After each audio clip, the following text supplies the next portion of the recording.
ओम श्री गणेशाय नमः। Universe planning with Nostradamus prediction.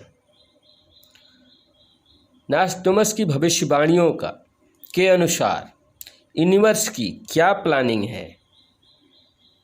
दोस्तों, फ्रांस के महान भविष्यवक्ता नॉस्ट्रडमस का नाम आप लोगों ने अवश्य ही सुना होगा। नॉस्ट्रडमस ने 450 वर्ष पूर्व बहुत सी भविष्यवाणियां की थी, जिनमें अधिकांश सत्य साबित हो चुकी हैं। वर्तमान समय के लिए भी नॉस्ट्रडमस ने 3 ओर समुद्र से घिरे देश, जिसका नाम एक महासागर के नाम पर है, के संदर्भ में कुछ भविष्यवाणी की थी, जिनमें एक महान शासक, महान सारण तथा सारण श्रेणी को वर्णित किया गया है। यह देश हिंदुस्तान ही है, जिसमें 3 अलग अलग दिशा और स्थान से, अलग अलग राज्य से ये तीनों महान शासक, महान सारण और सारण श्रेणी का प्रादुर्भाव हुआ है। इस भाग में सारण श्रेणी का जन्म क्यों और कैसे हुआ, यह भाग 6 से आगे मैं बताने जा रहा हूँ। भाग 5 और 6 में मैंने सारण श्रेणी के जन्म का आधार किस हिसाब से बना, उसका वर्णन मैंने किया था। सारण श्रेणी के जन्म का आधार प्रकृति प्रदत्त है, प्रकृति द्वारा रचित एक घटना है जो 100% सत्य है। इसमें कहीं से कुछ भी गलत नहीं है। दोस्तों, मैंने भाग 6 में आपको बताया था कि सारण अपने 4 साथियों के साथ 4 व्हीलर से वापस आ रहा था। तभी 25 वर्षीय कृष्ण लड़की का फ़ोन सारण के साथी के मोबाइल पर आया। सारण के साथी की लड़की से बात हुई और सारण के साथी ने सारण को मैडम से बात करने के लिए कहा। सारण ने अपना सब कुछ समर्पण की भावना से फ़ोन लेते हुए मैडम को अपने परिचय में अपना नाम बताया और मैडम के बोलने का इंतजार करने लगा।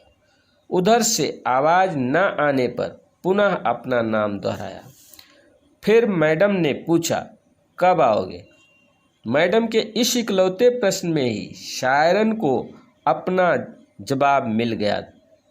सारण को लगा जैसे मैडम ने उसे अपने बेटे के रूप में बुलाया। सारण ने भी सोच समझकर उत्तर दिया, शायद संडे तक हो सकता है।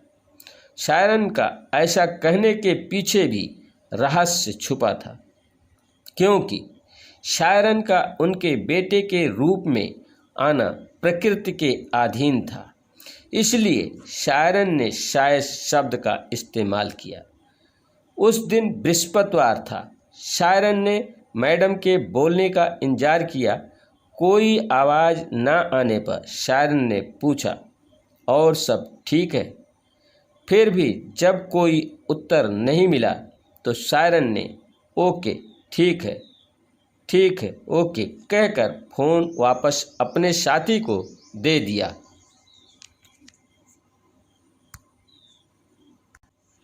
इसी के साथ सारण की सारण श्रेणी के जन्म की अवधारणा पूरी हुई। मैडम उसी समय बृहस्पतिवार से रविवार के मध्य गर्भवती हो गई। इस घटना के उल्लेख में नॉस्ट्रडमस ने लिखा है। नॉस्ट्रडमस शतक 10 चौपाई 71 में लिखते हैं, the earth and air will freeze a very great sea when they will come to burnet Thursday, that which will be never was it so fair. From the 4 parts they will come to honor it. Hindi में इसका अनुवाद इस प्रकार है, पृथ्वी और वायु एक बहुत ही महान समुद्र को मुक्त कर देंगे, जब वे गुरुवार को वंदना करेंगे, जो कभी नहीं होगा वह इतना उचित था।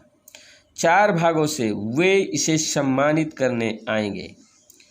दोस्तों, महान शायरन ने जैसी कामना इस बालक के लिए की थी, बिल्कुल उसी प्रकार की भविष्यवाणी नॉस्ट्रडेमस ने अपनी भविष्यवाणी शतक 10 चौपाई 71 में लिखी है। जबकि जिस समय यह घटना घटित हुई है, उस समय नॉस्ट्रडेमस की भविष्यवाणियों को हिंदुस्तान में बहुत ही कम लोग जानते थे। शायरन को भी ऐसी किसी भविष्यवाणी की तब तक जानकारी नहीं थी। शायरन ने प्रकृति के इशारे पर निष्काम भाव से अपना कर्तव्य पूरा किया। इस घटना से शायरन के निजी स्वार्थ का कोई सरोकार नहीं था। फिर भी ठीक वैसी ही घटना घटित होना, जैसा नॉस्ट्रडेमस ने अपनी भविष्यवाणी में कहा है, अपने आप में अवश्य ही महत्वपूर्ण है।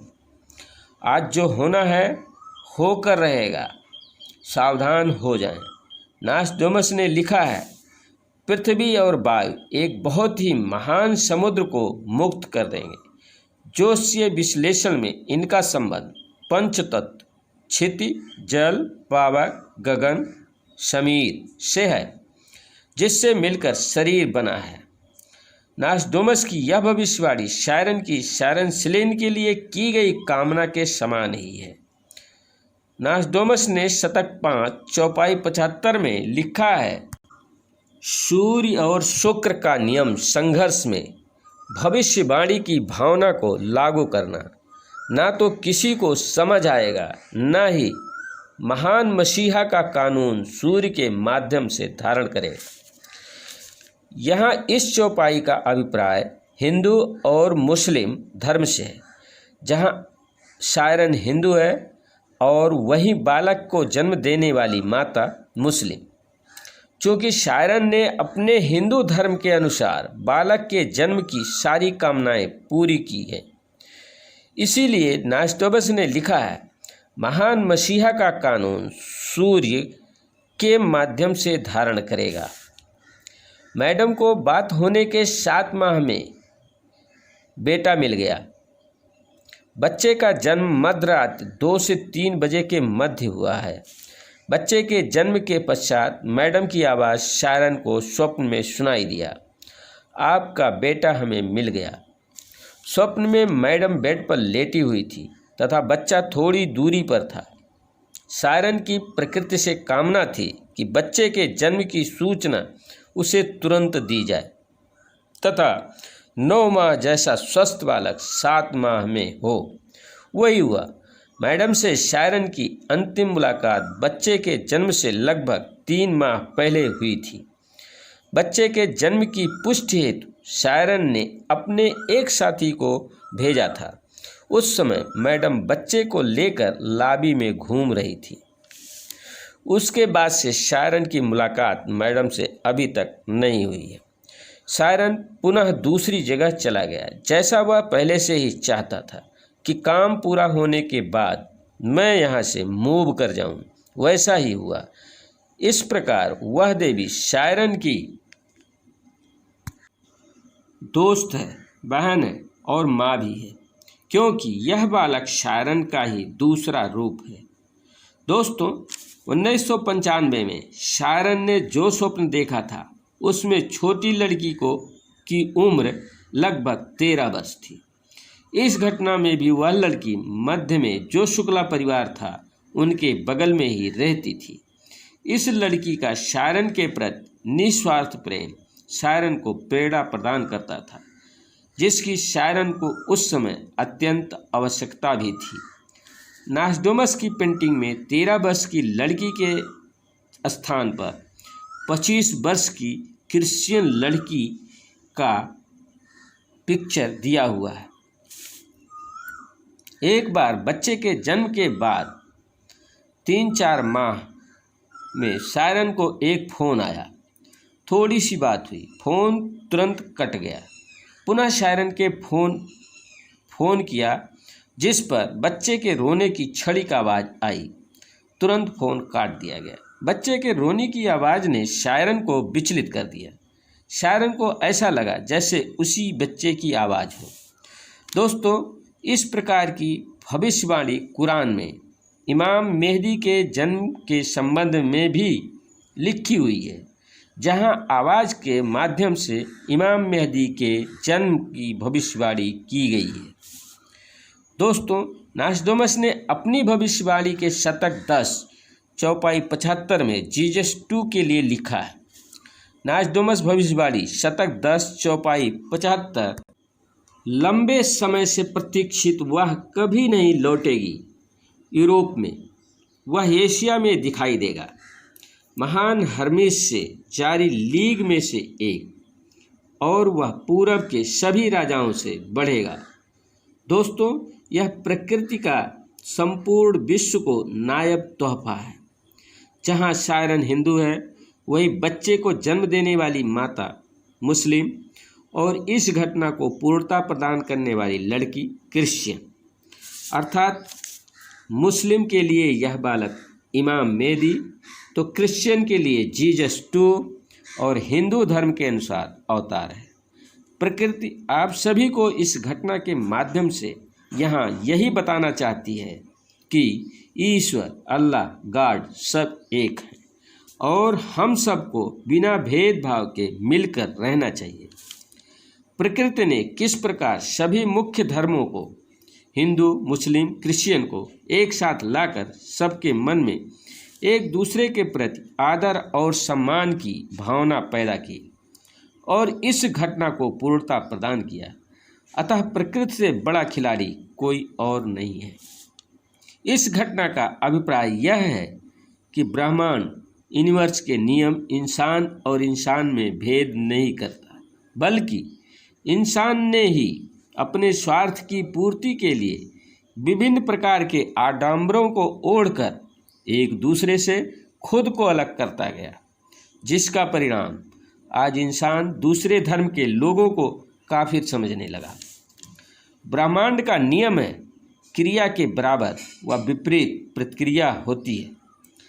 आप समझ सकते हैं कि जहां मुस्लिम धर्म को मानने वाले अधिकांश लोग दूसरे धर्म के लोगों को काफिर समझते हैं, काफिर का मतलब शैतान अथवा दुश्मन, वहीं दूसरे धर्म के लोग कब तक मानवता का पालन कर सकते हैं? क्रिया के बराबर प्रतिक्रिया होने वाली है। इस प्रकार आपस में ही लड़कर सब मर जाओ, बाकी जो बचेंगे उनको प्रकृति अपने प्रकोप से समाप्त कर देगी। जैसा बोया है वैसा ही वापस मिलेगा, इसे कोई बदल नहीं सकता। यह प्रकृति का नियम है। जिस तरह इंसानियत का अंत हुआ है, उसी प्रकार इंसान का भी अंत होने वाला है। बचेगा वही जो पूरे मन से इंसानियत को स्वीकार कर लेगा, अर्थात मनसा वाचा कर्मणा। जो व्यक्ति मन से, वचन से व कर्म से मानवता अथवा इंसानियत का पालन करेगा, वही बचा रहेगा। शेष सभी का विनाश प्रकृति अगले कुछ वर्षों में करने वाली है। अतः अभी से सचेत हो जाओ। धन्यवाद। चैनल को शेयर और सब्सक्राइब करें, जिससे से अधिक लोगों को लाभ मिल सके। धन्यवाद। सियाराम वर्मा। सत्यम शिवम सुंदरम।